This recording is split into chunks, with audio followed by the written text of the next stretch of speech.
Hello, friends.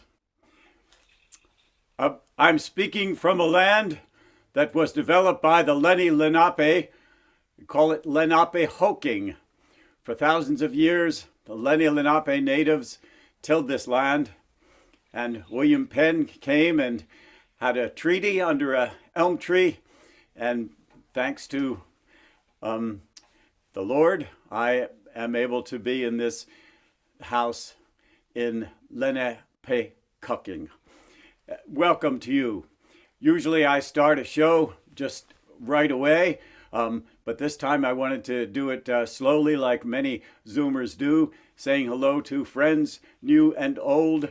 I'm honored by everyone who is showing up in this event, and I really do appreciate it. It all started with Sid Ozer years ago, bringing me to the stables in Fairmount Park. And it's been going on for a couple of decades. So I'm here this year to do the presentation that I'm about to do. So welcome. And so it's, I guess, time to start off with a little bit of a sing-along, a traditional way to start a storytelling show.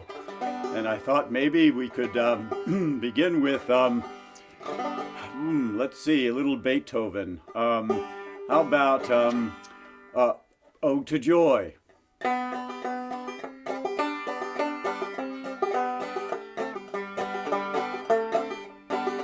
Here we go. Freude, schöne Tochter, Funken, Tochter. That's sort of a joke there to start out with the actual German words. I had a very interesting experience at the Kendall Retirement Center in not far from here down Route 1, where the audience joined in and sang the German words and went beyond me. But I think we're going to limit it to la la. So could you la la along with me to Beethoven's Ode to Joy from the Ninth Symphony? La la la la la la la la.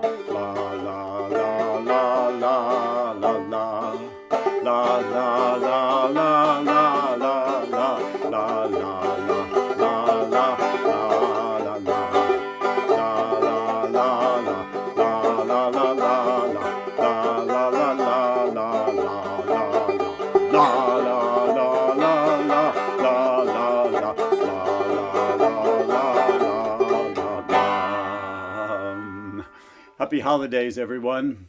Happy Hanukkah. Merry Christmas.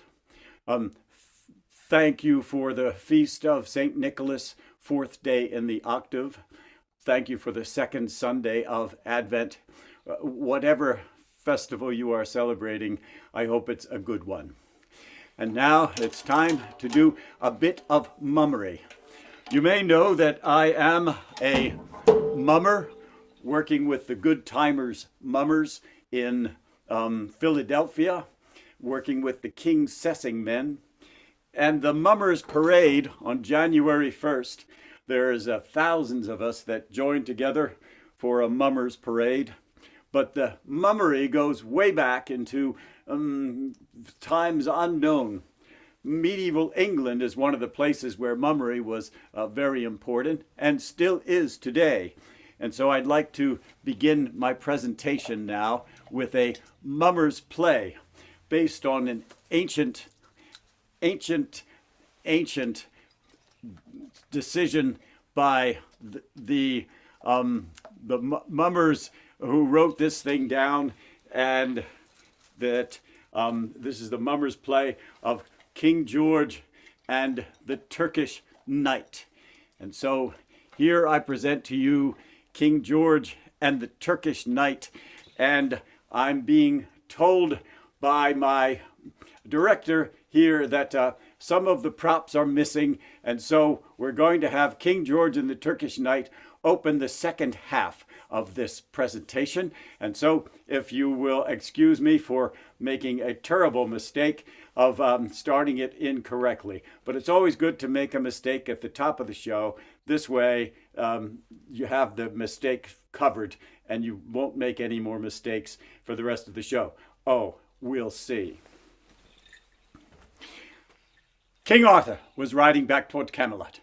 It was almost Christmas time, and it was his custom at the Christmas season to meet with the knights of the Round Table, around that great table, to tell stories of what had happened to them the year before, what dragon they had slain, what Turkish knight they had vanquished, what damsel in distress they had rescued.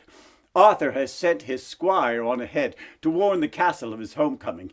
As he neared the glen by the Green Chapel, a place thought to be inhabited by demons and wizards, he heard his name called out. Arthur, King of the Britons! He peered into the glen, but could see no shape of any mortal man. Again the voice. Arthur, King of the Britons! He dismounted, walked into the glen, and as his eyes became accustomed to the light, there he saw a giant of a knight, 3 times the size of a normal man, clad all in green armor, from his helmet to his shoes, and in one hand the great knight held an axe, the blade of which was an ell-rod long and sharp as any razor. Arthur, if thou art as brave as thy brave knights say, thou'lt stand against me in some Christmas sport. What sport is that, Sir Knight? The beheading game. 1 strike apiece, and you may strike the first blow. The knight handed the axe to Arthur. Then the knight knelt upon the ground, took his helmet off his head, bared his neck, leaned over. Arthur, his honor at stake, took the axe, brought it down upon the knight's neck with such force that the head severed from the body and rolled across the glen. But the body did not fall. Instead, it picked itself up, dusted itself off, went over to its grisly head, placed it back upon its grisly shoulders, and laughed a grisly laugh. Ha, ha, ha, ha, ha! My turn. Now the knight took the axe. Honor at stake, Arthur knelt upon the ground, took his helmet off his head, bared his neck, and listened as the axe whistled through the air, but stopped before it touched his neck. Ah, Arthur, thou art too easy a prey. Rise, I'll give thee respite, and a riddle. If thou canst solve the riddle in a year, I'll spare thy life. If thou canst not, I'll have thy head. What is thy riddle, Sir Knight? The riddle is this. Of all that can be won or lost, what does a woman want most? Arthur remounted his steed, began to ride towards Camelot. When the sentry spied him, he sounded the trumpet, and all of the knights and ladies of the court came to the tops of the parapets and cheered the king's homecoming. He stabled the horse, went into the room of the Round Table, when all the knights were waiting to tell the stories of what had happened the year before, what dragon they had slain, what Turkish knight they had vanquished, what damsel in distress they had rescued. When it came round to Arthur, he too told the story of his strange adventure meeting the knight in the glen. And now, ladies of the court, I need your help. What does a woman want most? Of all that can be won or lost, what does a woman want most? First he turned to Guinevere, his wife. The queen looked at Arthur and said, Oh, my liege lord, there is nothing that I would want except what you would have for me. This was a very long time ago. Each of the women who were betrothed or married to a knight gave the self-same answer, that they would want nothing except what their husband had for them. When it came to the unattached women, the unmarried women, they had more creative answers. Some said land, some said jewels, some said castles, some said Sir Gawain. For Sir Gawain was the handsomest and noblest of all the knights. Yet after every woman had spoken, Arthur knew he did not have the true answer to the riddle, because his heart did not blaze within him as he knew it would. And so he said, I shall go throughout my kingdoms, England, Ireland, Scotland, Wales, Brittany, and ask every woman that I meet the answer to this riddle, until I find the one that burns my heart within me. And so Arthur went from castle to village to hamlet, asking every woman that he met. And still it was a year later that he returned to the glen by the Green Chapel, none the wiser, for he did not have the answer to the riddle. As he approached the glen this time, he heard his name called out in a different voice. Arthur, King of the Britons. He turned, and there, sitting below a tree, was the most disgusting hag he had ever seen. Arthur, King of the Britons, hast thou got the answer to thy riddle? No, I've asked every woman almost every woman in the kingdom, but I do not have the one that burns my heart within me. Arthur, if I give thee the answer, wilt thou give me whatever it is I ask? If you can save my life, lady, I will give you whatever it is you ask. Very well, Arthur. The answer is this. Of all that can be won or lost, what a woman wants most is sovereignty, the right to choose her own destiny, to be under the will of no one but that of God. When Arthur heard this answer, his heart blazed within him, dismounted, went into the place where the Green Knight was waiting. Arthur, hast thou got the answer to my riddle? Of all that can be won or lost, what a woman wants most is sovereignty, the right to choose her own destiny, to be under the will of no one but that of God. When the Green Knight heard this answer, he cried a grisly cry and disappeared in a puff of smoke. Arthur remounted his steed and began to ride towards Camelot, when he heard behind him, Arthur, art thou not forgetting something? He wheeled the horse about, went back to the woman, dismounted, helped the lady upon the saddle, and then taking the bridle as though he were a common squire, Arthur, king of all the Britons, walked to Camelot. When the sentry spied him, he sounded the trumpet. All of the knights and ladies of the court came to the tops of the parapets and cheered the king's homecoming, but their cheers turned to cries of dismay when they saw the unseemly guest. Across the drawbridge, Arthur stabled the horse, and then, with the lady on his arm, went into the room of the round table, where no knight would speak before Arthur explained the strange guest. And he did so, explaining how the woman had saved his life that very day. And now, lady, I have said that I would give you whatever it is you ask. What might that be? I would like Sir Gawain for my husband. 3 of the young women fainted dead away. Sir Gawain, handsomest and noblest of all the knights, walked over to the lady, genuflected before her, took her hand and said, Lady, it would be my honor if you would be my bride. Ah, Gawain, the pleasure will be mine. And so that very afternoon, Sir Gawain, handsomest and noblest of all the knights, and the hag Ragnell were married. And so it was, as the sun was setting, he led his lady up the staircase to the bridal chamber, lifted her across the threshold, placed her on the bed, turned round to close the door, and when he faced the bed again, the disgusting hag was gone, and in her place a woman more beautiful than Gawain had ever seen. What magic is this? 'Tis a strange magic, my lord. Where is my wife? I am your wife. No, the Lady Ragnell is my wife. Gawain, I am the Lady Ragnell. You see, I have been cast under a spell. Half the time I am, as you saw me today, a disgusting hag. The other half the time I am, as I truly am, as I am right now. But now you must decide, Gawain. Which would you rather have? A wife disgusting in the day and beautiful at night, or beautiful in the day and disgusting at night? Gawain searched his heart. When he had decided, he faced the woman and said, Lady, I choose that you decide for yourself.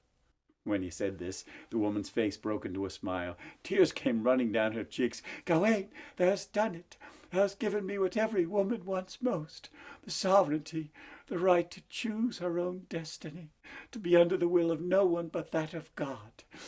And indeed the spell was broken, and hag she was no more. That night the couple lent their sovereignty to one another, and if the English language had words to describe the joy and ecstasy of that night, the story would be much longer. But, alas. So that's the story of Sir Gawain and Lady Ragnell. You may have heard that story told by other storytellers, and I hope you appreciated the version that I just gave you. And now I'm going to walk off stage for a minute and see if I cannot find the props that I was missing from before. So please talk amongst yourselves. I'm sorry, that's a cruel joke to talk to people in Zoom, as it were, because it's very hard. I'll be right back. Do-dee-da. Oh, come, Emmanuel, and ransom captive Israel, that did in lonely exile until the Son of God appears. Rejoice, rejoice, Emmanuel shall come to thee, O Israel. Well, it looks like I am going to save that mummer's play to the second half of this show. So now I'd like to do another piece from folklore. In the advertisement, I referred to this as the piece written by Anon, which is short for anonymous. This is the story of the Juggler of Notre Dame, Le Jongleur de Notre Dame. Once upon a time, in the south of France, this young fellow named Jacques. Jacques was a farmer. Well, he was supposed to be a farmer. His parents, who had died, had been farmers, and his grandparents, with whom he lived, were farmers, and so Jacques was supposed to be a farmer, but he wasn't a very good one. It wasn't that he was lazy, it's just that he got distracted easily. He would be plowing his potato field when all of a sudden he'd stop, look around, make sure that no one was watching, and then reach down and pull up one potato, two potato, three potatoes, and begin to juggle. Of course, someone always was watching, and he could hear their voices from behind half-open doors and windows. "Ah, it's that no-account, lazy bum juggler. He'll never amount to nothing." And sometimes Jacques believed them.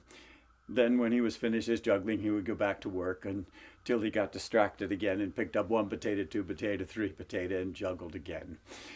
Jacques loved to juggle, but he only knew how to juggle 3 balls, 3 potatoes, 3 things. And so his heart leapt when he heard that les jongleurs, the jugglers from the great city of Paris, were coming to his town. When the jongleurs were in the town square, Jacques was not in the field. He was sitting watching very carefully how the jugglers did what they did, listening to their stories, listening to their songs, trying to learn the moves of their dances and their tricks. And sometimes Jacques would bring food from his grandparents' bounty to the jugglers, and in return the jugglers would tell him stories about their patroness, who lived in a great castle in an island in the middle of the Seine River in the great city of Paris. And they would tell him about the great city of Paris, how wonderful the buildings were, and how fancy all the people were. And they would teach him their tricks, teach him their songs and their dances, and their juggling skills. And soon Jacques began to be a very good juggler. They went away, and Jacques went back to work, but he had the juggling thing in his heart, and he decided that when he was old enough and good enough a juggler, he would go to the great city of Paris and ask the great lady, they called her Our Lady, Notre Dame, ask if he could be put under her protection so that he could become the greatest juggler of all of France. And then back to work he went. And then when he was old enough and good enough to juggler, he decided that he would set off for Paris. He put his juggling things in a bag, said goodbye to his grandparents, and headed off. It was the spring of the year, and the travel was slow and muddy, But finally he got to the city of Paris, and as he walked around, he realized how wonderful the city was. The jugglers had told him the truth. It was a grand city with grand people. He made his way over a little bridge to an island in the middle of the Seine River, and there was the great maison of the wonderful Notre Dame, the great patroness of those jugglers. He put down his juggling bag, reached in, pulled out 1, 2, 3 balls, and started to juggle, and then 4, and then 5. Soon there was a crowd around Jacques, watching every trick and cheering for every move he made. When he was finished juggling, he told stories and did dances and recited poetry and sang songs. At the end of his routine, he took his cap off his head and bowed low. And then he felt it falling into the cap. Money, coins. He looked, and there it was full of coins. He took most of the money, and he would send it back to his grandparents by the post, or by the king's post. He would save a little bit of the money for the monastery where he would live, and then, taking 3 little coins, Jacques walked over to the cathedral, opened the great oaken doors with all of his might, and walked into the cathedral. He left his juggling things in the back of the cathedral so that no one would think he was being obnoxious or unfortunate or profaning the event. He tiptoed up to the front, and there was the lady, Our Lady, standing with a ball of crystal in her hand. Jacques knelt down, put in 3 coins in the can, and lit 3 candles, and then said 3 Hail Marys, one for his countrymen, that they would always be free, one for his grandparents, and one for himself, that he would become as great a juggler as he could become. And then, when Jacques was finished his prayers, he tiptoed back down the aisle, through the rainbow of colored light from the stained glass, got his juggling bag, and went out into the cool air and over to the monastery where he would stay. The next day, Jacques was back, doing his routines, juggling, telling stories, singing songs, a crowd around him, bowing, money into the hat. Most of it would go by the king's post back to his grandparents. Some money would go to the monastery. And with those 3 pennies, he walked into the great cathedral, after opening the massive doors, leaving his juggling things behind, walking through the rainbow of stained glass to where the lady was standing with a ball of crystal in her hand. 3 coins, 3 candles, 3 Hail Marys, one for himself, that he could become the greatest juggler he could become, one for his grandparents, one for his countrymen, that they would always be free, and then out into the cool night air. And so it was. He continued all that summer. One time, as he was juggling, doing his routines, there were 2 gentlemen crossing the square in heated debate. He recognized one of them as Peter Abelard, the great teacher at the University of Paris. The other one he didn't recognize. He would find out later he was a poor monk from Assisi, and they were debating whether or not a thing could be both sacred and profane at the same time. Jacques piped up, "Excuse me, sirs, I am just a poor juggler, but I have an opinion about the question you are discussing." "Oh," said Peter Abelard, winking at his friend Francis, "a juggler with a theory about the sacred and profane. Well, juggler, what is your theory?" "Well, sirs, juggling is a profane, secular act, but when I do it, I sometimes think of sacred things." "Such as?" "Well, when I juggle 1 ball, which is comparatively easy, I think of the one God who created the universe and all that is within it. And when I juggle 2 balls, I think of how God created humankind.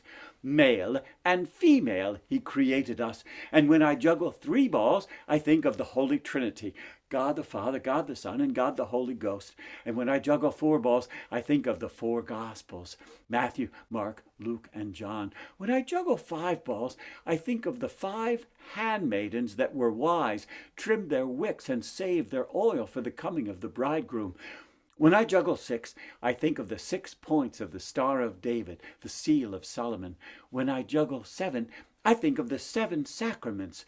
Jacques was a Catholic. When I juggle 8, I juggle 8 and think of the 8 Beatitudes. When I juggle 9, I think of the 9 lepers who didn't return to thank the Lord for curing them. When I juggle 10, I think of the 10 Commandments. When I juggle 11, I think of the 11 apostles that stayed faithful. When I juggle 12, I think of the 12 tribes of Israel. When I juggle 13, juggler, can you really juggle 13? No, not yet. But I'm getting better every day. Well, thank you, juggler, for your dissertation on the sacred and profane. And off they went in deep discussion.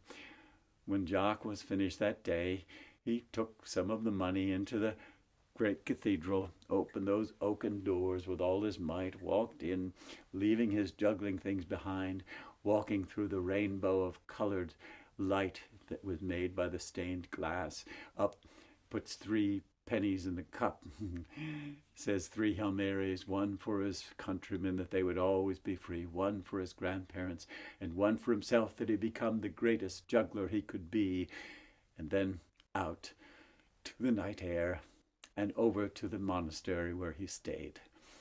Summer passed and fall came. The days were shorter.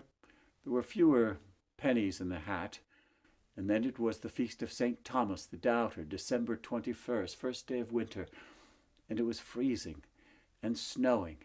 But Jacques was at his normal place, doing his normal routines, even though no one was watching him. The people of Paris were too busy running around trying to prepare for the Christmas Eve festival, getting gifts to lay at the feet of Our Lady inside the cathedral. But Jacques kept right on. His hat was empty at the end of the day, but it didn't matter. Until it was Christmas Eve, and Jacques was juggling in the darkness, and all of the people of Paris were streaming over the bridges and into the great doors of the cathedral.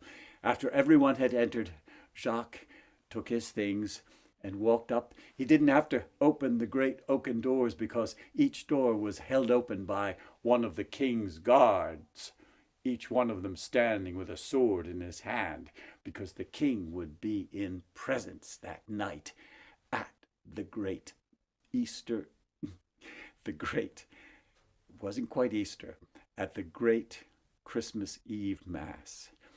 And so Jacques walked in, stood on the back wall, and watched the Mass begin. And then the offertory came, and everyone in Paris seemed to have a gift to present to the lady, the statue of the lady who was standing there with a ball of crystal in her hand. The peasants, some of whom Jacques recognized from his own village, bringing the fruits of the field. The monks bringing cheeses and breads and wines. The merchants bringing wonderful gifts from all over the world. The nobles bringing gifts to outshine one another. And finally, the king's gift, a golden filigree model of the church itself, laid at the feet of the lady. Everyone had something for the lady, except for Jacques. He had nothing. Then suddenly he had a great idea. He couldn't control himself. He grabbed his juggling things and ran up the main aisle. Everyone was watching Jacques, watching him as he knelt at the foot of the lady, reached into his juggling bag and took out 1, 2, 3, 4, 5, 6, 7, 8, 9, 10, 11, 12, 13 things, like 13 stars on a field of blue. Jacques was juggling 13, and then he heard the uproar. "Sacrilege! Blasphemy! I said no account juggler. I told you to amount to nothing." And then all of a sudden the king's voice, "Guards, seize him!" Jacques heard the armor of the guards coming up the aisles, and then Jacques was grabbed by the hands and lifted to his feet. The juggling things fell to the ground. He left his hands hanging out, not knowing if he would ever see them again. All of a sudden, everything was silent. Jacques heard the rustle of silk, and when he looked up, there was the lady with her hands outstretched, and she was smiling at Jacques. "Oh, Jacques, it isn't for what you have, not even for what you can do. It's for who you are when you are all that you are, that your family in heaven loves you." Jacques felt something in his hand, and then everything was as it was before, except Jacques was changed. He looked down, and there in his hand was the ball of crystal. That night, Jacques had dinner with the king, and from then on, no one ever called Jacques a no-account juggler, not even himself. And there's the story of the Juggler of Notre Dame, le Juggler de Notre Dame. There you are. So here we are, celebrating a couple of wonderful holidays in the same time, which happens around this darkest time of the year. We're in the time of Hanukkah, and in the context of Hanukkah, I would like to tell a story from my old friend Sid Lieberman, God rest his soul, who told this story and gave me permission to tell it. Here's the story of the debate in sign language. Once upon a climb, and a time, and a time it was, a sweet time it was. Once upon a time there was a cruel king who decided that he would banish all of the Jews from his kingdom. But he knew he couldn't do it by executive order because there would be demonstrations. And so he decided that he would make a challenge to the Jewish community. And he said this: "I challenge the Jewish community to a debate. I will present 3 arguments. If a representative of the Jewish community can comprehend each of the arguments and then present an argument that would overcome my argument, they may stay. If they cannot, they will be banished forever." Well, the Jewish community was in uproar. The question came back to the king: in what language shall the debate be done? In the Hebrew language? In Yiddish? In the language of the realm? And the king said, "The language in which it will be debated is sign language." Now the uproar was even greater. How could they debate the king in sign language, much less any language? How could they debate a king in sign language? Well, no one would volunteer until finally the little chicken man, Yankel, said, "Well, if no one's going to debate the king, I guess I'll debate him." And so it was. Everyone cheered Yankel, but felt very sorry that he was going to have to come up against the king and all of his wise advisors. And so the date was set. A great stage was put in the middle of the town square, and the king came with his entourage of wise men, mounted the stairs to the stage, and beckoned for Yankel, the chicken man, to come. Yankel walked up shyly, took his place on the side of the stage. The king gestured him forward. Yankel walked to where the king was. "This debate will have 3 arguments. I will give the arguments in sign language. If this chicken man can figure out what I am trying to communicate and come up with a better argument than the one I present, then the Jews may stay. If not, all the Jews will be banished. Here is the first argument in sign language. And the king took his hands, spread his fingers like this, and went like this. Yanko watched and raised his fist like this. The king looked and said, "Aha! Very well." Here is the second argument. The king took his two fingers and went like this. Yanko looked and took his one finger and went like that. The king said, "Aha! Very well."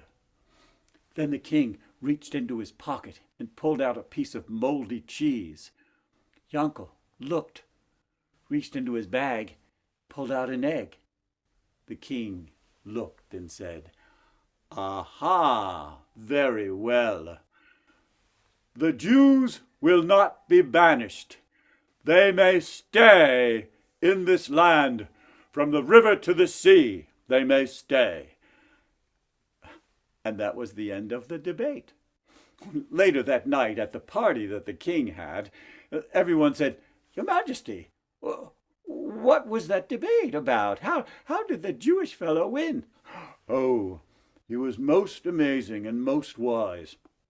The first debate, argument, was me, outstretched hand like this, to show that the Jews were scattered all over the world.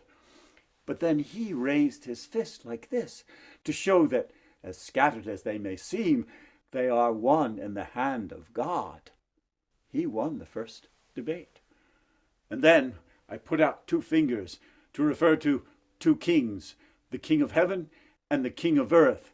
And then he put out one finger to show that there's only one real king, and that is the king of heaven.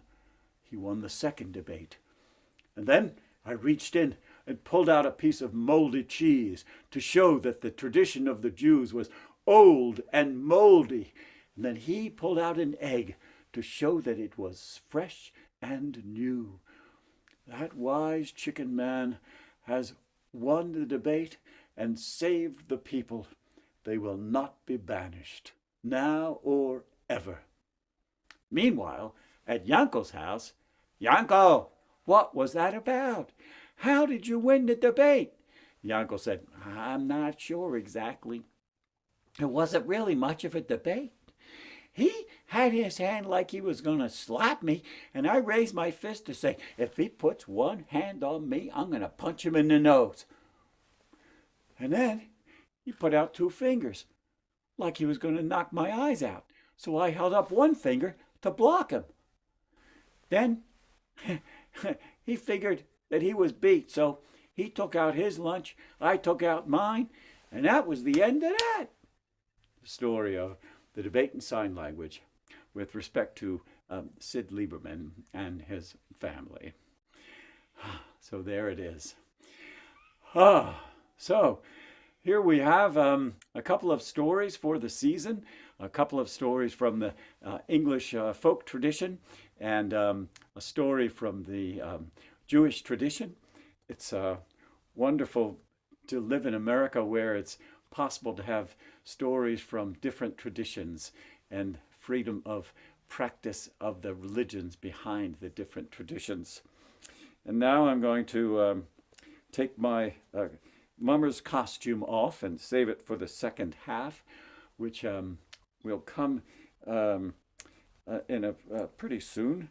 And I will change my costume and take off this traditional rag type costume, which is a English mummer's tradition of costuming, and tell this other story, which is not from the folk tradition, which in fact is from the English literary, the American literary tradition. This is a story that I have gathered from a brilliant North Carolinian by the pen name, the nom de plume of O. Henry.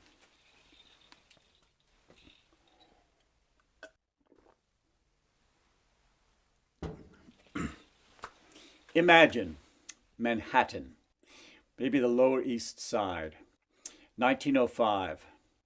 There's a woman standing in front of a couch counting money. This is the gift of the Magi.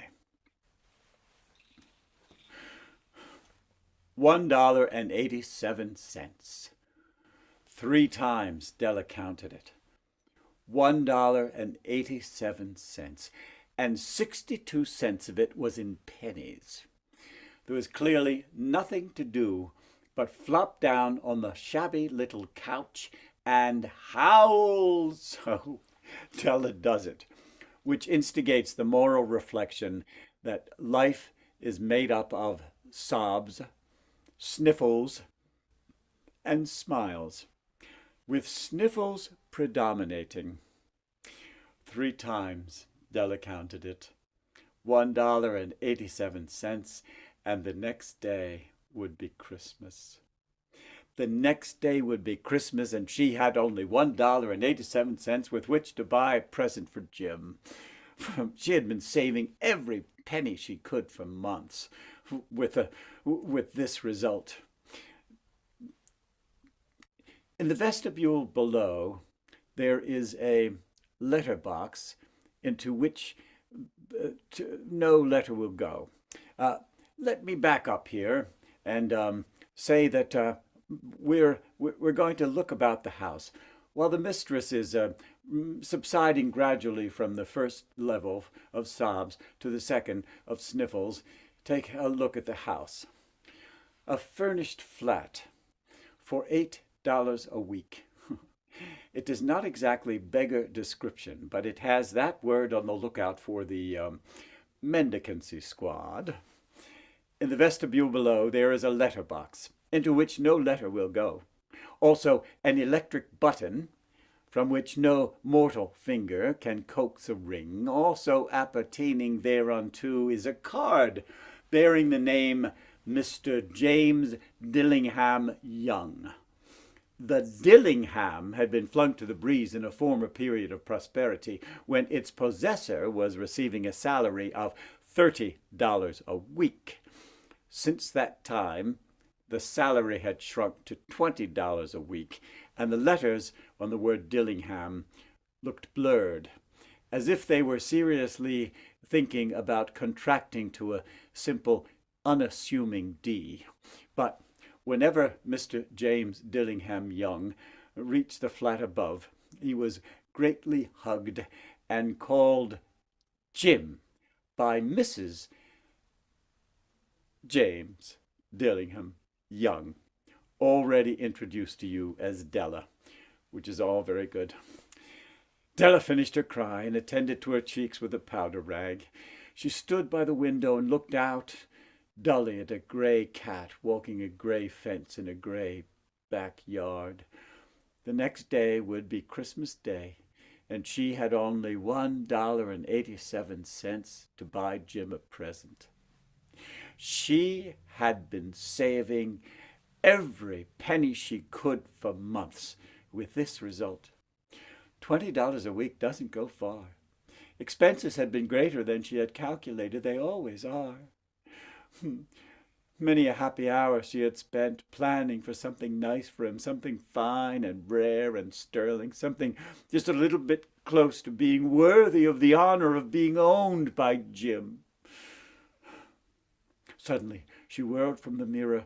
She whirled from the window and stood in front of the mirror. Her face had gone white in 10 seconds, but her eyes had a brilliant sparkle. Rapidly, she reached up and undid her hair and let it fall to its full length. Now, there were 3 treasures in which the James Dillingham Youngs took a mighty pride. One was Jim's gold watch. The other was, it had been his father's and his grandfather's. The other was Della's hair. If the Queen of Sheba had lived in the flat across the air shaft, Della would have let her hair hang out the window to dry some day, just to depreciate Her Majesty's jewels and gifts. If King Solomon had been the janitor with all of his riches piled up in the basement, Jim would have stopped to look at the time every time he passed, just to see the king pluck at his beard with envy. And now Della's hair, beautiful hair, lay round about her, bristling and shining like a cascade of brown waters. It was beautiful hair. It was so long it fell below her knee and made itself almost a garment for her. Then she put it up again quickly and nervously. She stopped for a minute and stayed still while a tear or two fell on the worn red carpet. Then on went the old brown jacket. On went the old brown hat, and with a whirl of skirts and that curious sparkle still in her eyes, she whirled out the door and down the stairs to the street. Where she stopped, the sign read, Madame Sofronie, hair goods of all kinds. One flight up, Della ran. She collected herself, panting, knocked on the door. Yes? Will you buy my hair? I buy hair. Madame Sofronie, large, too white, chilly, hardly looked the Sofronie. I buy hair. Take your hat off and let's have a look at the likes of it. Down rippled the brown cascade. Madame, weighing the mass with a practised hand, $20. Give it to me quick. Oh, and the next 2 hours tripped by on rosy wings. Forget the hashed metaphor. Della was ransacking the stores looking for Jim's present. She finally found it at last. It surely had been made for Jim, and for no one else. There was nothing like it in any of the stores, and she had turned all of them inside out. It was a platinum fob chain, simple and chaste in design, proclaiming its value through substance alone, and not by meretricious ornamentation, as all good things should do. It was worthy even of the watch. As soon as she saw it, she knew Jim must have it. It was like him. Quietness and value, the description applied to both. $21 they took from her for it, and she hurried home with the other 87 cents. With that chain on his watch, Jim would be properly anxious about the time in any company. As grand as the old watch was, he sometimes looked at it on the sly on account of the leather strap he used instead of a chain. When Della got home, intoxication gave way a little to prudence and reason. She took out her curling irons, lighted the gas, and went to work repairing the ravages of generosity added to love. A tremendous task, dear friends, a mammoth task. Within 40 minutes, her head was covered with little close-lying curls that made her look wonderfully like a truant schoolboy.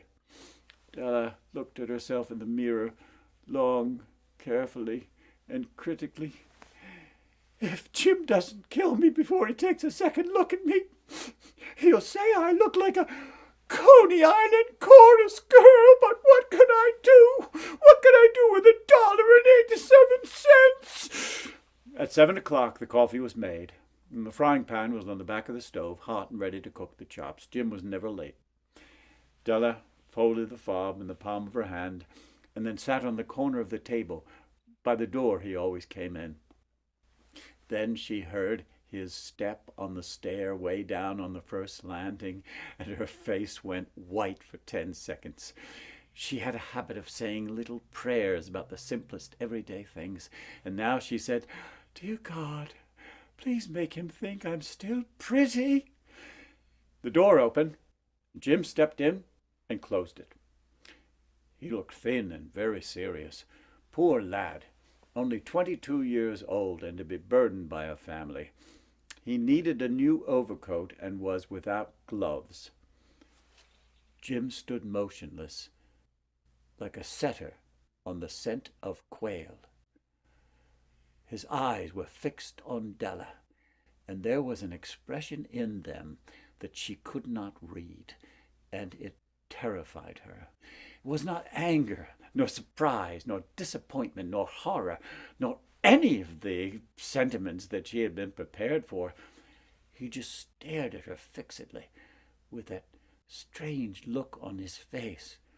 Della wriggled off the table and went from, "Jim, darling, don't look at me that way. I've had my hair cut off and sold it because I couldn't live through Christmas without giving you a present. It'll grow back. You won't mind, will you? I just had to do it. My hair grows awfully fast. Say Merry Christmas, Jim, and let's be happy. You don't know what a beautiful, wonderful, nice gift I've got for you." "You've cut off your hair," said Jim laboriously, as if he had not yet reached that patent fact after the hardest mental labor. "Cut it off and sold it. But don't you like me just as well? I'm me without my hair, ain't I?" Jim looked about the room curiously. "You say your hair is gone?" "You needn't look for it, Jim. It's sold, I tell you. Sold and gone, too. Be good to me, boy, for it went for you. It's Christmas Eve, boy. Maybe the hairs on my head were numbered, but nobody could count my love for you. Shall I put the chops on, Jim?" Out of his trance, Jim seemed quickly to wake. He enfolded his Della.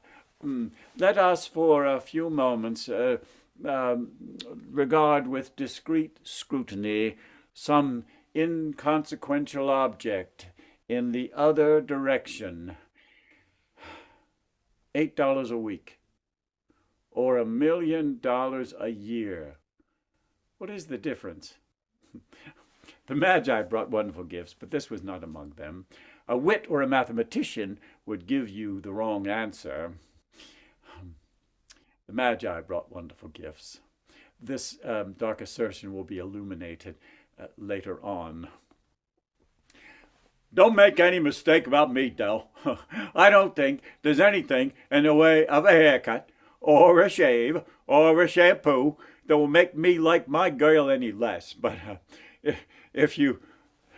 He took a package out of his overcoat pocket and put it on the table. "If you take a look at what's in that package, you'll see how you had me going for a while at first."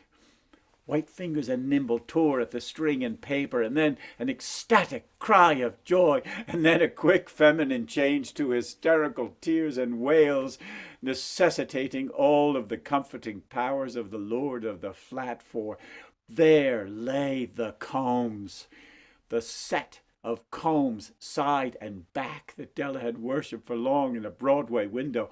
Beautiful combs, pure tortoiseshell, with jeweled rims, just the shade to match the beautiful vanished hair. They were expensive combs, Della knew, and her heart had craved and yearned over them without the least hope of possession. But now they were hers. But the tresses that would have adorned the coveted adornments was gone. But she held him to her bosom, and in a while she was able to look up with dim eyes and a smile and say, "My hair grows back awfully fast, Jim." Oh! Della leaped up like a cat from a fireplace. "Oh!" Jim had not yet seen his beautiful present.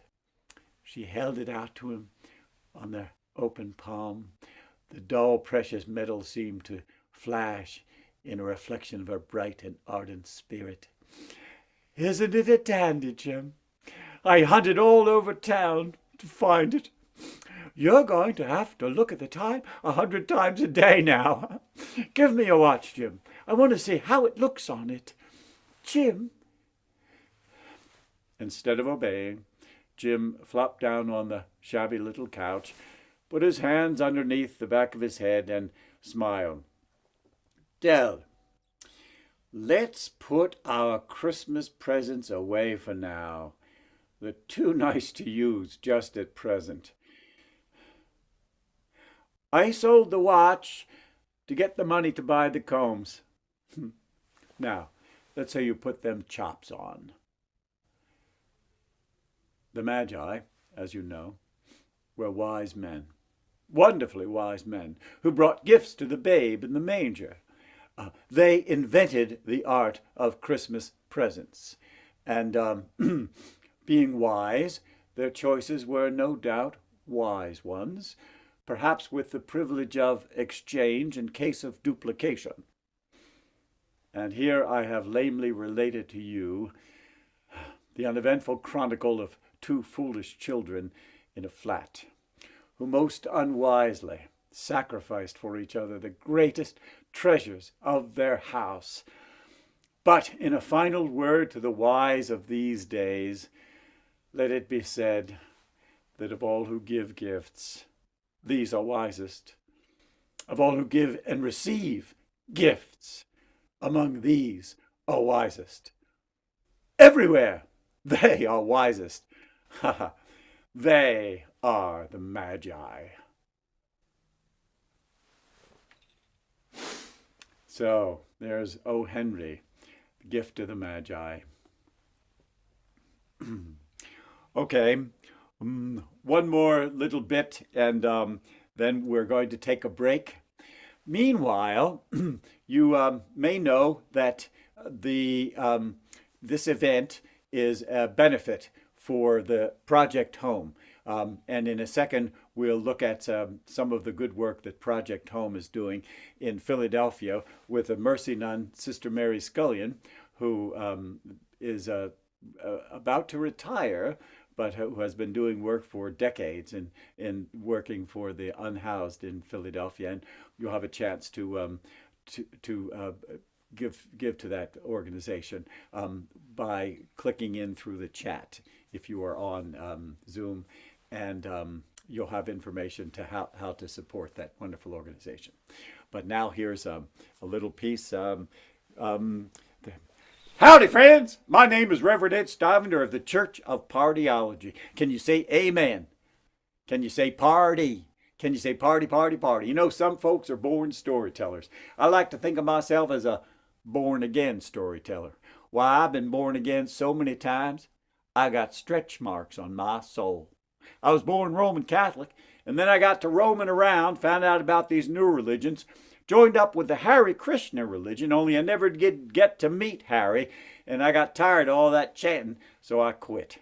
And then I joined up with the Moonies until I realized that Moon wasn't the place they were going to. He was their leader, and he was from out of town. In fact, he was in jail at the time, so I quit. I tried to become a Unitarian, but I found myself believing things, and so I had to leave that. I tried to become an Episcopalian, but I was allergic to the incense, so I had to leave that. And then finally, I was walking down the train tracks to the commuter train station. Train was a little bit early. I was a little bit late. Came up behind me, whooped me up alongside the head. I found myself legally dead for 5 minutes. And I've returned, friends, to tell you what the kingdom of heaven is like. Basically, the kingdom of heaven is just like Studio 54. When you die, you get at the end of a big long line. At the front of the line, there's two guys. Jesus Christ, he owns the place. And St. Peter, he's the bouncer. You come up one at a time, and they ask you your name. Let me give you a hint. Don't lie. You made it that far, no sense messing it up at the last minute. You tell them your name and your social security number. St. Peter types it into the video computer screen. Your whole life flashes before your eyes, as well as all the eyes of the people standing behind you. Everything you've ever done, things you've done in public, things you've done private, times you picked your nose, everything is on there. After a while, you get a little bit embarrassed to say to him, Jesus Christ, turn that thing off. But that's okay, because that's his name. He turns it off and he looks in the eye and he asks you the big question about your living life on earth. Did you have a good time? If you say to him, no, I had a terrible time. I couldn't get no respect. I couldn't get no satisfaction. My life was heck. I'm glad I'm here. He might say to you, hey, wait a minute. We got a party going on in here, and you are obviously a party pooper. You got to go to the party pooper room. You go to the party pooper room and watch reruns of your life throughout all eternity. If, on the other hand, you say to him, well, Jesus, it was tough sometimes, but I did my best. I partied when I could, and I partied when I couldn't. I made my life good for myself when I could. I made it good for the people around me when I couldn't make it good for myself. He's going to say to you, get inside, because the kingdom of heaven is like a party and you're invited. They got wonderful music up there. Guy Lombardo thinks every day is New Year's Eve. Another guy named Jim Morrison used to play for the Doors. He's got a new group called the Pearly Gates. People say to me, hey, Reverend Ed, how can you tell us this is about partying? We were always told that partying was wrong. What you're supposed to do is work, work, work, work, work. Hey, where'd you get that idea? Not from the Gospels. That idea comes from the Puritan work ethic. And it was, as luck would have it, it was invented by the Puritans. Jesus Christ himself did not subscribe to the Puritan work ethic in his own day. Matter of fact, if you look at the Gospels, you notice something very interesting about Jesus Christ and hard work.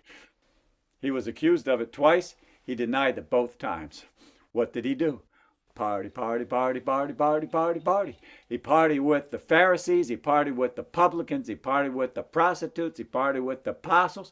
Night before he died, some people call it the Last Supper. I like to call it the next to the last party because of the one he's got for us now. People say to me, hey, Reverend Ed, if Jesus liked to party, how did he ever get into this partying mood? Well, he did on the very first day he was born. And the next thing I'm going to tell you is the story of the first Christmas party. But we're going to save that till after the break. So I'm going to close down my show for a while, take a 10-minute break for an intermission, do what you have to do, which might include donating money to Project Home. And I'll see you in about 10 minutes with the story of the first Christmas party. Thanks for your patience so far. See you soon.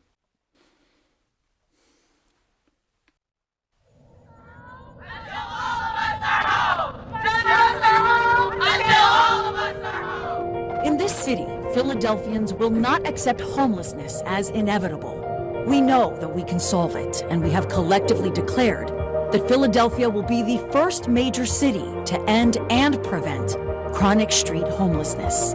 With the courage, conviction, grace, and leadership of two visionaries, Project Home has rallied thousands of leaders, including people who were formerly unheard, unheeded, and unseen, to build a thriving ecosystem of healing and hope. On May 1st, 2024, we will gather together to celebrate 35 years of our community of impact, honoring the leadership of Joan Dawson McConnon, Sister Mary Scullion, and you. Join us for a special night that will break records of community, love, and generosity. And remember, none of us are home until all of us are home.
Hello. Welcome back. Thank you very much for your patience. By the help of St. Anthony, I have found the pieces that were missing earlier, and so now I will be able to do a presentation of a mummers play that I hope you enjoy. This mummers play about the King George and the Turkish Knight. Room, my gentles all, and give us room to rhyme. We've come to show activity upon this Christmas time.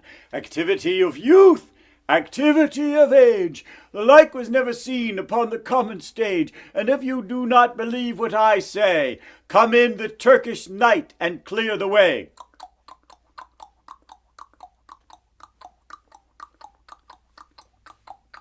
In come I, the Turkish Knight, come from far off lands to fight this fight. I'm rough, I'm tough, as you can plainly see. That's why they call me Mr. T. Get it? Mr. TK. I pity the fool that don't get my jokes. I seek King George, a man of courage bold. If his blood is hot, I will make it run cold. I'm rough, I'm tough, as you can plainly see. That's why they call me Mr. T. In come I, the good King George, a man of courage bold. With my broadsword and my trusty axe, I won this crown of gold. Show me the man that bids me stand, and I'll strike him down with my courageous hand. It is I, the Turkish Knight, come from far off lands to fight this fight. I'm rough, I'm tough, as you can plainly see. That's where they call me Mr. T. Stand back, bold slasher, and let the mob be said. For if I draw my sword and strike, you surely will be dead. My head is made of iron, my body is made of steel. My legs and arms are molten brass. No man can make me feel. Then draw your purse and pay, for I'll draw your sword and strike. For I'll have satisfaction before I go away. No satisfaction will you get, and I'm not threatened by your threat. Then battle on battle be our cry. We'll see who is the first to die. Battle on battle be our sound. We who is the first to see who is the first to hit the ground. On guard.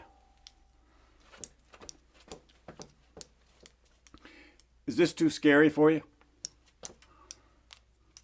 Is this too silly for you? Ah! Now am I dead. Now am I fled. Now am I dead. Now am I fled. My soul is in the sky. Tongue, lose thy light. Moon, take thy flight. Die, die, die, die, die. Now, you say, is there a doctor in the house? Go ahead. There is a doctor that can save these noble youths from an early grave. Down through England, France, and Spain, round the world and back again. There is no place I have not been. There is no disease I have not seen. And this bottle by my side, its fame is known both far and wide. Elican pin pon pain, it brings the dead back to life again. Turkish Knight, don't lose your head. A drop for your head, a drop for your heart. Come on, my boy, and take your part. How do you feel? I feel chipper. I pity the fool that thinks I'm dead. Help me with King George. King George, pull yourself together. Drop for your head, drop for your heart. Come on, my boy, and take your part. How do you feel? I feel quite fine, thank you. And now, during this Christmas season, God willing, there will be no more fight. So, Merry Christmas to all, and to all the good and or Turkish Knight. So that's the story of the King George and the Turkish Knight as a mummers play that I promised you at the beginning, and that was a shortened version, and so there it is. Okay, now, where was I? I was about to tell the story of the first Christmas party, and that story can be told very easily with a Christmas creche. Do you guys know what a Christmas creche is? You know, a little stable scene with Mary and Joseph and the baby and the angels and the shepherds and the kings. Who do you think invented the very first Christmas stable scene? That's right, St. Francis of Assisi, and in the 12th century invented the first Christmas stable creche scene. But here in the United States, some people have made a federal case out of it. And so there's a question of whether or not you can have a creche scene. And so instead of bringing a creche scene, I have brought a chess set. This way, if an agent of the federal government comes in, we can say that we are playing chess.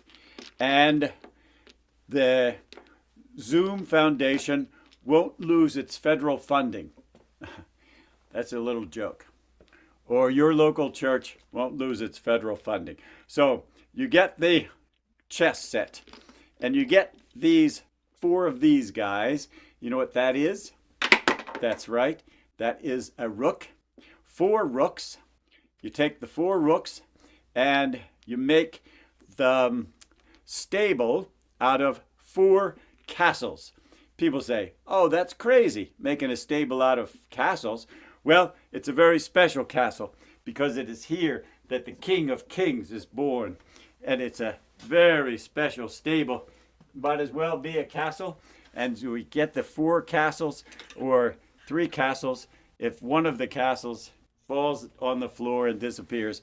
So we get the castles. We make a stable. And then we get these 3 guys and put them, get these 3 guys and put them in the east. Which way is the east? Oh, let's say this is the east over here, the far east, because it's a little off camera. And then we get these 2 guys and put them in the fields. Let's see, where might we find some fields? Oh, fields right here. All right, put these 2 guys, put those 2 guys in the fields like that. And then we're about ready to tell the story of the first Christmas party starring the Queen. Once upon a time, a long time ago, there was a young lady. Uh-oh, I'm sorry, we miscast this. This is not the Queen, this is the King. So, thanks for letting me make another mistake. I know, you enjoy my mistakes. The first Christmas party starring the Queen. Once upon a time, a long time ago, there was a young lady named Mary. She was the most beautiful, most graceful lady that ever existed. She was engaged to a guy named Joseph, and they lived in Nazareth, in Galilee, in the north. One day, Mary was hanging out in her garden when all of a sudden, Hail Mary, full of grace, the Lord is with thee. Who are you? I am an angel of the Lord. You're kidding. No, angels aren't allowed to kid. If it is your will, the Holy Spirit will come upon you, and you will conceive and bear a son. His name is Jesus, Emmanuel, God with us, if it's all right with you. Behold, the handmaid of the Lord. Anything God says is fine with me. Congratulations. Good luck explaining it to Joseph. Bum, bum, bum, bum, bum, bum, bum, bum, bum, bum, bum, bum, bum, bum. Working all day in the carpenter's shop. Going over to see my fiancé. Knock, knock, knock. Come in. Hello, Mary. Hello, Joseph. What's new? Joseph, wonderful news. The Messiah is finally coming. That's great news. When's he going to get here? In about 9 months. Wonderful. How's he going to arrive? I'm going to bear him as a son. What? The Holy Spirit has come upon me, and I will bear the child Jesus as a son. Mary, are you pregnant? Yes. I suppose you can safely say our engagement is off forever. Goodbye, slam. I don't know what I'll do. I could have her stoned to death. Perhaps I should divorce her quietly. Maybe I should sleep on it. It was a good thing, too, because it was time for another visit. Joseph, Joseph, Joseph, you of little faith, wake up. Hello. Who are you? I am an angel of the Lord. Everything that Mary says is true. You're kidding. No, angels aren't allowed to kid. I guess I better go back and apologize, huh? I guess you better. So Joseph went back. Knock, knock, knock. Come in. Hello, Mary. Hello, Joseph. Can you forgive me for ever doubting you? Of course. And we can still be married? Of course. And so Mary and Joseph were married, and they lived in Galilee, in Nazareth, in the north. One day, hear ye, hear ye, by order of the emperor, all Jews are to report to the homes of their forefathers. Joseph, that means you have to go all the way to Bethlehem. Nya, nya, nya, nya, nya. By order of the emperor. And so Mary got on the back of the donkey because the Chevrolet was in the shop. Headed down to Bethlehem. Knocked at the door of an inn. Yeah, what do you want? Well, sir, we're looking for a place to stay. You got reservations? No, we didn't know we needed reservations. You got to be kidding me, mister. You expect to stay at the Bethlehem Holiday Inn without reservations on Christmas Eve? Well, sir, we didn't know it'd be this busy, and my wife is with child. Is there anything you do to help us? Well, there's a stable out back. I guess you can use the stable, but next Christmas, make reservations. Thank you, sir. They went round to the stable, and the donkey sidled up to the manger, which is a feeding place for beasts. Mary lay down in the straw, and Joseph next to her. And when her time had come, you have to close your eyes for this part. Close your eyes. Wah, wah, wah. Okay, open your eyes. Mary, he's beautiful. May I hold him? Of course. So Joseph held the baby. Whoopee! Yahoo! Put him back in the manger, and they were very happy. They weren't the only ones happy. Boo! Yahoo! Boo! Yippee! Boo! Shepherds, shepherds, shepherds, abiding in the field, keeping a watch over your flock by the night. Hey, Chauncey, look at that. Looks like an angel, don't it?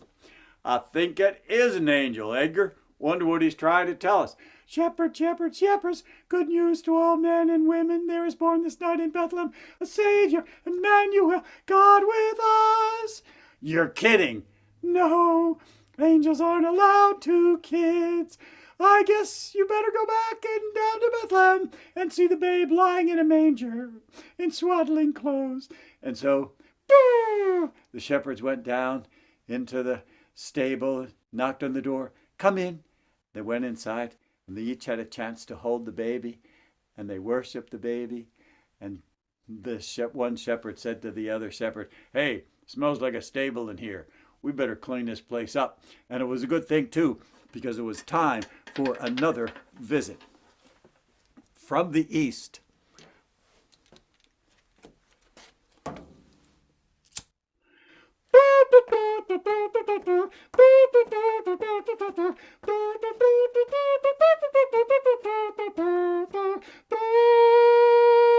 this must be the place. Come in.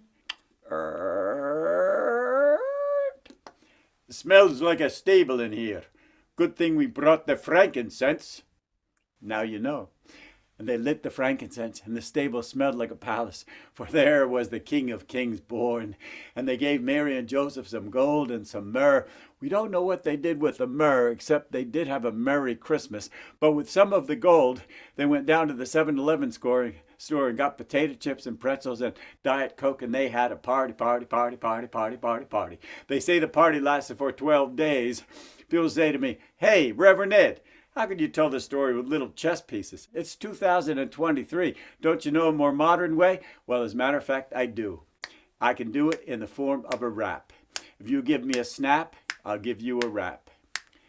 I said, oh, once upon a time, a long time ago, there was a baby born in Bethlehem. He was born in a stable on a donkey's dinner table, and the magic men came to visit him. They brought him gold and frankincense and myrrh and said the boy was going to be a king. Mary just smiled, let him hold the child, but she didn't say anything because she knew who he was and she knew what he could do. Chaka Khan. Nearby, there were shepherds abiding in the field. They were keeping a watch on their flock. They looked up to the sky. The heads began to reel when they saw what the colors. They got quite a shock. There was 1,000 angels in the sky. I said 1,000 angels singing hidey hi, singing hidey hidey hidey hi. I said a hidey hidey ho. That's your part. Hidey hidey hidey hi. I said a hidey hidey ho. One more time. Hidey, hidey, hidey, hi. I said, hidey, hidey, ho. Well, look out. The shepherds came down into the town, and they found the little stable still. From drummer boys, they were so was Santa Claus. With light, the little stable was filled. Well, just then the party started, because didn't you know it was the very first Christmas day? Well, the drummer hit the drum, and the piper hit the pipes, and everyone began to swing and sway. They were jamming the jive for Jesus, coming in tight on the chorus. They looked up to the angels, said, sing hallelujah for us, and they sang, hidey, hidey, hidey, hi. I said, hidey, hidey, ho. One more time. Hidey, hidey, hidey, hi. I said, hidey, hidey, ho. Well, look out. They gave each other presents, and Santa got some too. Ever since that day, he tries to give his away. I hope he gives some presents to you, singing, hidey, hidey, hidey, hi. I said, hidey, hidey, ho. One last time. Hidey, hidey, hidey, hi. I said, hidey, hidey, ho. Boy. Thanks for your help. Okay.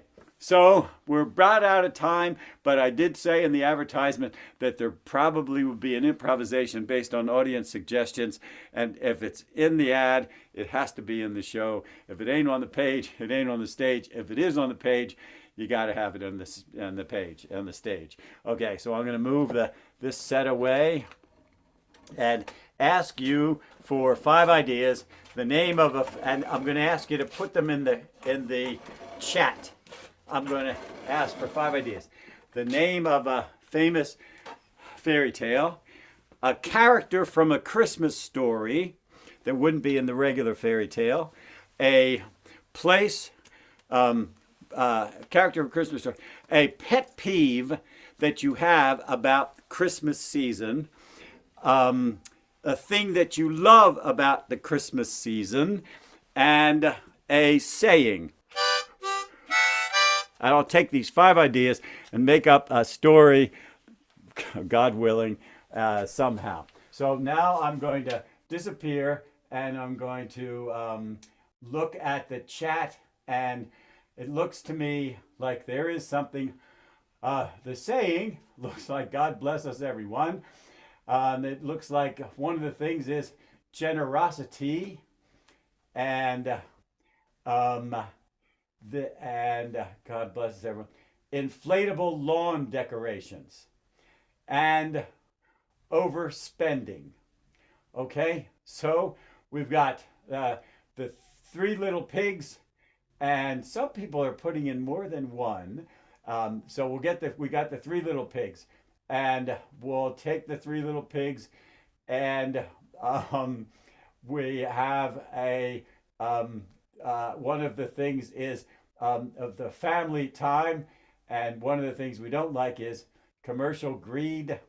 So we got the 3 little pigs, commercial greed. Elf is a character from another story, and so here we go.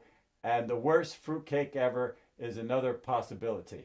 Okay, so we got the 3 little pigs, we got 2 commercial, we got family home, being home with the family, and that's what we're got. And so we'll see what we can do with this, and wish me luck.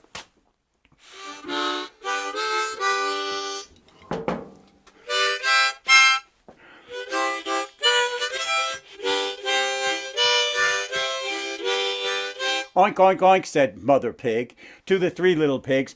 Well, children, I really appreciate the fact that you're all here, but you're going to have to go out on your own. However, every Christmas we can get together. So I'll see you all next Christmas. And so the 3 little pigs went out on their own. And the first little pig built his house with straw. The second little pig built his house with bricks. With sticks. The third little pig built his house with bricks. And there they were. And along down the road comes the big bad wolf. And the big bad wolf says, little pig, let me come in, that I may eat you up.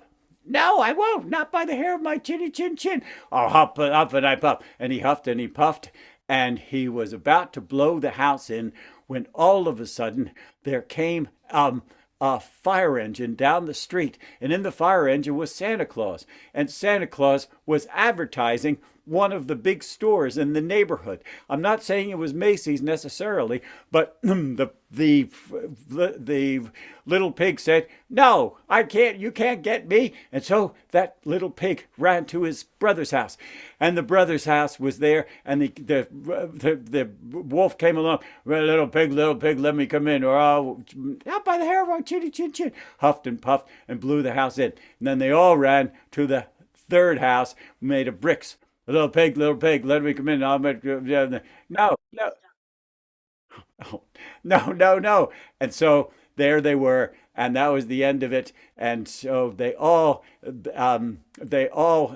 happily. And then they went back to their mama's house the following Christmas, and it was a wonderful time they had together because they were all safe. And all of a sudden, there was Elf, and the elf said, "Well, I think I'm the elf that's been watching you on the on the shelf. I've been watching you all winter, and I've been watching you all this time, and I'm not sure you're going to get anything for Christmas." And the three little pigs looked at each other, and they looked at the mama pig and said, "Oh, let's have some fruitcake." And sure enough, it was the worst fruitcake ever. But being pigs, they loved it. They love eating the fruitcake that was thrown out, the worst fruitcake ever. And so they were very happy. All three little pigs had a great time, and they all said together, "God bless us, everyone." And that's as good as we're going to get today, ladies and gentlemen. This formal part of the show is over, and now it's time to chat. So we're going to turn the hosting over to Ed Stivender, and we're going to say goodbye to Brandon, who did such a great job of thank you very much, Brandon, for all your work. And now we're going to open it up, and we're going to have a chat. And I'm going to change the cameras to another camera, and I'll see you in a second